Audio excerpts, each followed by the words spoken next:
Hi friends, Shilpa veg recipes ಚಾನಲ್ಗೆ ಸ್ವಾಗತ. ಇವತ್ತು ನಾನು ಅನ್ನ ಮತ್ತು ಬೇಳೆಕಾಳುಗಳ ಸಂಯೋಜನೆಯಿಂದ ತಯಾರಿಸಿದ ದಾಲ್ ರೈಸ್ ಹೇಗೆ ಮಾಡೋದು ಅಂತ ಹೇಳಿ ನೋಡೋಣ. ಸಂಪೂರ್ಣ ಮತ್ತು ಪೌಷ್ಟಿಕ ಆಹಾರ ಆಗಿದೆ ಇದು. ಇದರಲ್ಲಿ ಪ್ರೋಟೀನ್, ಕಾರ್ಬೋಹೈಡ್ರೇಟ್, ನಾರಿನಾಂಶ ಮತ್ತು ಇತರ ಅಗತ್ಯ ಪೋಷಕಾಂಶಗಳ ಸಮೃದ್ಧವಾಗಿದೆ. ದಾಲ್ ರೈಸು ಡೈಲಿ ಸೇವನೆ ಮಾಡೋದ್ರಿಂದ ರಾತ್ರಿ ಟೈಮಲ್ಲಿ ನಾವೆಲ್ಲ ಪೋಷಕಾಂಶಗಳನ್ನು ಪಡ್ಕೊಳ್ಬೋದು. ಬನ್ನಿ ಹಾಗಿದ್ರೆ ಹೇಗೆ ಮಾಡೋದು ನೋಡೋಣ. ಫಸ್ಟ್ ನಾನಿಲ್ಲಿ 1 ಲೋಟದಷ್ಟು ತೊಗರಿಬೇಳೆ ಅಂದರೆ ಚಿಕ್ಕ ಲೋಟದಲ್ಲಿ ತೊಗೊಂಡಿದ್ದೀನಿ, ಕಾಫಿ ಲೋಟದಲ್ಲಿ. ನೆಕ್ಸ್ಟು ಅರ್ಧ ಲೋಟದಷ್ಟು ಹೆಸರು ಬೇಳೆ ತೊಗೊಂಡಿದ್ದೀನಿ. ನೀರು ಹಾಕಿ ಇದನ್ನು 2 ರಿಂದ 3 ಸಲ ನೀಟಾಗಿ ಬೇಳೆನ ತೊಳ್ಕೊಳ್ಬೇಕಾಗತ್ತೆ. ಸಾಮಾನ್ಯವಾಗಿ ಎಲ್ಲ ಫಿಲಮ್ ಆ್ಯಕ್ಟ್ರಸ್ಗಳಿಗೆ ದಾಲ್ ರೈಸ್ನ ರಾತ್ರಿ ಟೈಮ್ ತಿನ್ನೋದಕ್ಕೆ ಅವರು ಡಯಟಿಷಿಯನ್ಸ್ ಏನಿರ್ತಾರೆ ಅವ್ರು ಸಲಹೆ ಕೊಡ್ತಾರೆ. ಈಗ ಬೇಳೆಗೆ ನಾನು ನೀರನ್ನ ಹಾಕ್ಕೊಳ್ತಾ ಇದ್ದೀನಿ. ನೆಕ್ಸ್ಟ್ ಇದಕ್ಕೆ ಅರಿಶಿಣ ಹಾಕ್ಕೊಳ್ತಾ ಇದ್ದೀನಿ ಮತ್ತು ಸ್ವಲ್ಪ ತುಪ್ಪ ಕೂಡ ಹಾಕ್ಕೊಳ್ತಾ ಇದ್ದೀನಿ. ತುಪ್ಪನೂ ಕೂಡ ಅಷ್ಟೇ ಗುಡ್ ಫ್ಯಾಟ್ ಆಗಿರೋದ್ರಿಂದ ತುಂಬಾ ಒಳ್ಳೆಯದು. ನೆಕ್ಸ್ಟ್ ಕುಕ್ಕರ್ನಲ್ಲಿ ಇಟ್ಬಿಟ್ಟು 3 ವಿಷಲ್ ಕೂಗಿಸ್ಕೊಳ್ತಾ ಇದ್ದೀನಿ. 3 ರಿಂದ 4 ವಿಷಲ್ ಕೂಡ ಕೂಗಿಸ್ಕೊಳ್ಬೋದು.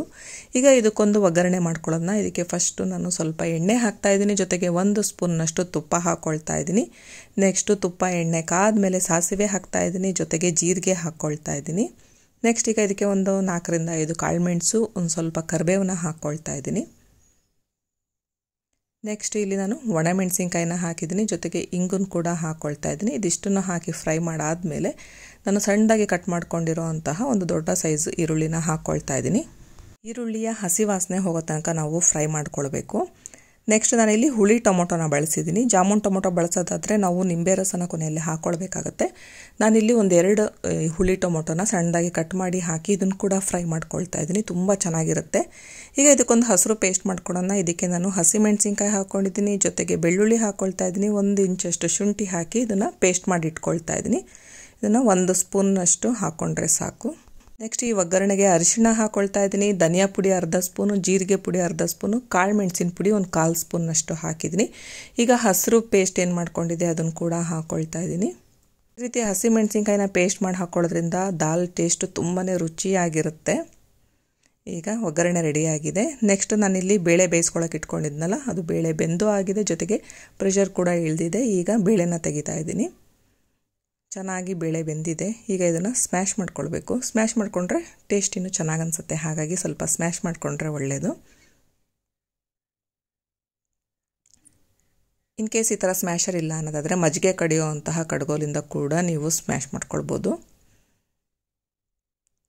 ಈಗ ಇದಕ್ಕೆ ಸ್ವಲ್ಪ ನೀರು ಹಾಕ್ತಾ ಇದ್ದೀನಿ. ನೆಕ್ಸ್ಟ್ ಈಗ ಏನು ನಾನು ಒಗ್ಗರಣೆ ಮಾಡ್ಕೊಂಡಿದ್ದೆ ಅದನ್ನು ಹಾಕ್ಕೊಳ್ತಾ ಇದ್ದೀನಿ. ಇದೇ ಮೆಥಡಲ್ಲಿ ದಾಲ್ನ ಮಾಡಿ ತುಂಬಾ ಟೇಸ್ಟ್ ಆಗಿರುತ್ತೆ. ಅನ್ನ ಜೊತೆ ತಿನ್ನೋದಕ್ಕೆ ತುಂಬ ಅಂದರೆ ತುಂಬ ಟೇಸ್ಟ್ ಆಗಿರುತ್ತೆ. ನೀರನ್ನ ಕಡಿಮೆ ಹಾಕಿದ್ರೆ ನೀವು ಚಪಾತಿ ಕೂಡ ಇದನ್ನು ಹಾಕ್ಕೊಂಡು ತಿನ್ನಬಹುದು. ನೆಕ್ಸ್ಟ್ ಈಗ ಇದಕ್ಕೆ ನಾನು ಉಪ್ಪನ್ನು ಹಾಕ್ಕೊಳ್ತಾ ಇದ್ದೀನಿ. ಈಗ ಇದನ್ನು ಮಿಕ್ಸ್ ಮಾಡ್ಕೊಳ್ತಾ ಇದ್ದೀನಿ. ನೆಕ್ಸ್ಟ್ ನೀರನ್ನ ನೋಡಿಕೊಂಡು ಹಾಕ್ಕೊಳ್ಬೇಕು. ನಾವು ರೈಸ್ ಜೊತೆ ತಿನ್ನೋದಾದರೆ ಇನ್ನೊಂದು ಸ್ವಲ್ಪ ಜಾಸ್ತಿ ನೀರನ್ನ ಹಾಕ್ಕೊಳ್ಬೇಕಾಗತ್ತೆ. ಚಪಾತಿ ಜೊತೆ ಆದರೆ ನೀರನ್ನ ಕಡಿಮೆ ಹಾಕ್ಕೊಂಡು ನಾವು ಮಾಡ್ಕೊಳ್ಬೇಕು. ಈಗ ನೀಟಾಗಿ ಮಿಕ್ಸ್ ಮಾಡ್ಕೊಳ್ತಾ ಇದ್ದೀನಿ. ನೆಕ್ಸ್ಟ್ ಈಗ ಇದಕ್ಕೆ ಕೊತ್ತಂಬರಿ ಸೊಪ್ಪನ್ನ ಸಣ್ಣದಾಗಿ ಕಟ್ ಮಾಡಿ ಹಾಕ್ಕೊಳ್ತಾ ಇದ್ದೀನಿ. ಚೆನ್ನಾಗಿ ಮಿಕ್ಸ್ ಮಾಡಿಕೊಂಡು ಕುದಿಸ್ಬಿಟ್ರೆ ರುಚಿಯಾಗಿರುವಂತಹ ದಾಲ್ ರೆಡಿ ಆಗುತ್ತೆ ಮತ್ತು ಇದು ಸಂಪೂರ್ಣವಾಗಿ ಆರೋಗ್ಯಕ್ಕೆ ಒಳ್ಳೆಯದು.